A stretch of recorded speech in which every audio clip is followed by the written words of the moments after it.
farmers have slammed government at the centre ahead of the Delhi Chalo March. The farmers have said, and I quote the statement from them, "We have told the government, you can kill us, but you cannot be able to oppress the farmers. We request the Prime Minister to come forward, put an end to this protest and announce a law on the minimum support price guarantee for the farmers. The country will not forgive such a government if that assurance has not been given. There are paramilitary forces being deployed even in the villages. What crime have we committed? We never thought such forces will be used against us. We want to peacefully head toward the national capital. This is our right," is what the farmers have said. Listen in to Sarwan Singh Pandey.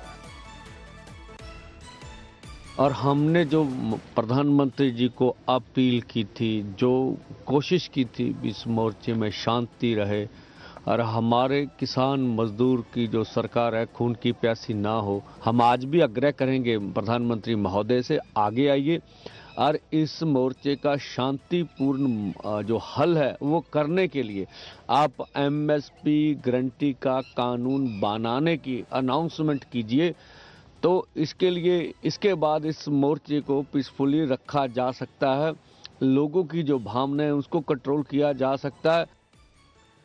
All right, so our colleagues continue to be on the ground. Manjeet, I'll take this question to you because for the farmers group to say at this point that we are going to march and what crime have we committed that forces are being used against us? What sort of situation do you think the farmers have decided to put forth as a strategy? Because the government is clear, you cannot enter into Delhi. We saw what happened on 26 January in 2021. That cannot be a repeat incident. How is the situation on the ground in terms of farmer strategy? Tell us.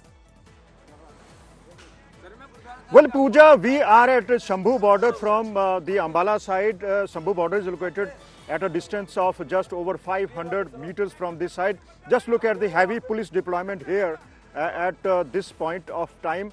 As far as the demands of farmers are concerned, farmers are adamant and saying that three important principal demands. One, making a law on the MSP and bringing all the 22 or 23 crops under the MSP regime. Besides a loan waiver are prominent to them, and the MSP law, if the government assures them at least an ordinance is being brought on the law, they will call off their steer. We just heard this farmer leader saying that there will be a peaceful protest in case the government guarantees that it will bring a law on the MSP. We also spoke to a number of agriculture experts. Manjeet, stay on with me. Like you're telling us, for the farmers, Sarwan Singh Pandey is speaking live, and let's listen in.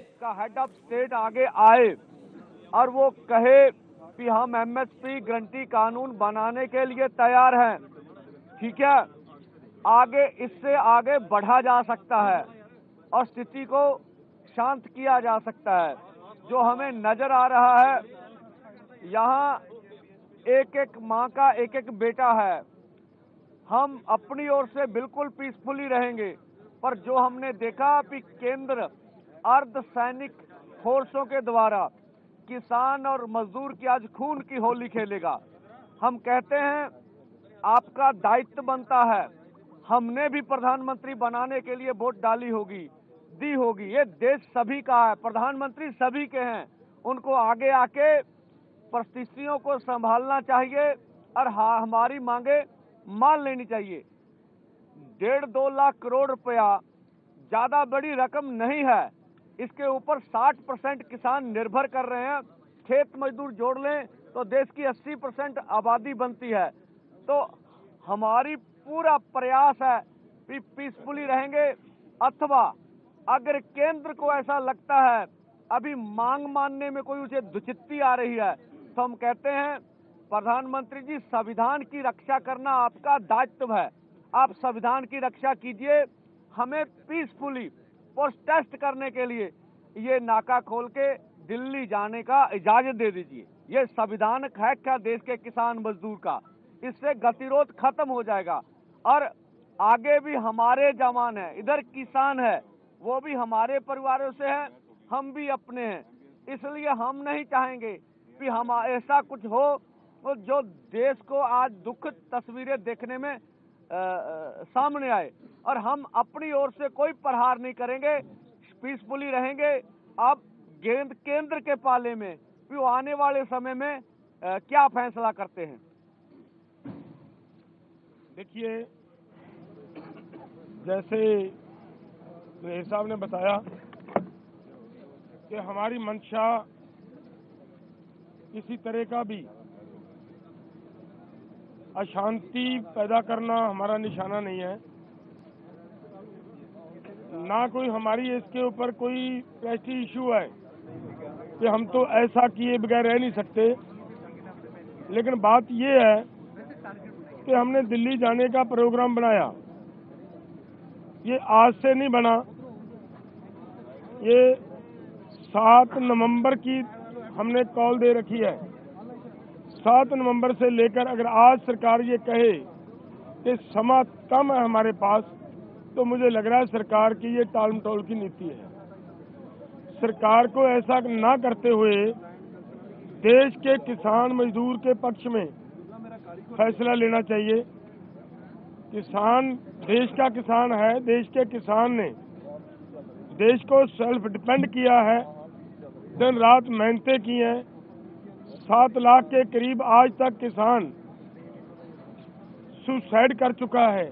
लेकिन ऐसे हालात में भी अगर सरकार किसान से बात करने की बजाय ऐसा प्रबंध करे कि किसानों को रोकने के लिए इतने बड़े बैरिकेड्स लगाएं, तो ये उचित बात नहीं होती। हमारा निवेदन है कि हम शांतिपूर्वक ढंग से दिल्ली जाना चाह रहे हैं। सरकार कृपया हमें खुद ब खुद अपने वो बैरिकेड्स हटाते हुए दिल्ली जाने की अनुमति दे, वहाँ दिल्ली बैठने की व्यवस्था बना दे, हमें कोई दिक्कत नहीं है। लेकिन अगर फिर भी नहीं ये सरकार करना चाह रही, तो फिर हमारी मांगे हैं वो मान ले। हमारे देश के प्रधानमंत्री जी हैं, हमारी सरकार जो वहाँ दिल्ली में बैठकर बड़े बड़े फैसले लेती है हमारे आम देश, पूरे देश के लोगों के लिए, वो आज अपने किसानों के लिए एक बयान नहीं दे सकते कि भाई किसानों का हम ये मामला उनके फसलों की खरीदी का गारंटी का कानून बनाने के लिए तैयार हैं, बनाते हैं, तो किसान भी शांत रहें। हम शांत हैं, किसानों को शांत कहने की किसी की ज़रूरत नहीं है। किसान पहले से ही पूरी तरह शांत हैं, सिर्फ उनकी एक हाथ आगे बढ़ेगा तो किसान अपने आप 2 हाथ आगे बढ़ाता है। सो इसलिए मैं किसानों और नौजवानों को भी ये अपील करूंगा कि देखिए, आज जिस तरह का माहौल है, सरकार जिस तरीके से अपनी जिद पे अड़ी हुई है, ऐसे हालात को बड़े दिमाग से, बड़ी समझदारी से हमें हैंडल करना होगा। कहीं ऐसा ना हो कि हम आपा खो बैठें। यहाँ बहुत सारे तत्व सरकार, जैसे पहले देखा गया है पिछली बार, वहाँ खनौरी बॉर्डर के ऊपर पुलिस के अधिकारी आए और हमारे नौजवानों को, हमारे किसान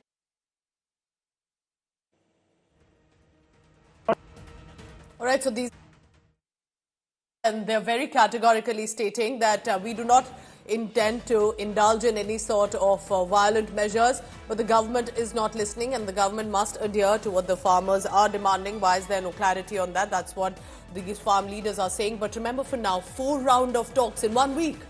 And despite a proposal by the government, it's not working out, which means discussions on the table, and then there is deployment on the ground. I want to go across to Shreya Chatterjee now. Shreya, what sort of number that you see on the ground of the protesters, of the farmers there? What is the deployment like? Can you give us a ratio possibly of the deployment to the police and that to the protesters? Go ahead, Shreya Chatterjee. First and foremost, Pooja, we need to understand that at least 14,000 people and plus have actually gathered at the Shambhu border, which is from the Patiala side of Punjab. So far as police presence is concerned, from day one we have been seeing the presence of Punjab police, but their activity on ensuring that whether or not an untoward situation will spiral on the ground is a questionable thing, because we've seen multiple letters being exchanged between Haryana police and Punjab police about JCB movements. Punjab police was also implied in one of the letters requesting their officials on duty to not allow any of these heavy duty vehicles to be there at the border. However, that's not the reality. We see 3 Pokland machines at the border, 1 JCB, and while all those heavy duty machines have already reached the Shambhu border, it will be a thing to wait and watch that how the things transpire, because right now it is a difficult situation on the ground. Yes, there are riot police from the Punjab side that are on duty, but the farmers are adamant, and what they are probably waiting is one message from the government on their favor till 11 a.m. If that doesn't happen, we will actually, see an untoward situation spiraling here at the Shambhu border. Interestingly, that's a big number also, remember, of the protesters there, and nobody wants to see any sort of scuffle or violence between the cops, the paramilitary and the farming protesters as well. Remember, because initially there was both stone pelting, arson, violence and tear gas that was used as well. Injuries were reported on both sides. Let's hope that does not happen and there will be a measure taken between both sides. I request all my colleagues to please stay on with me, that when there are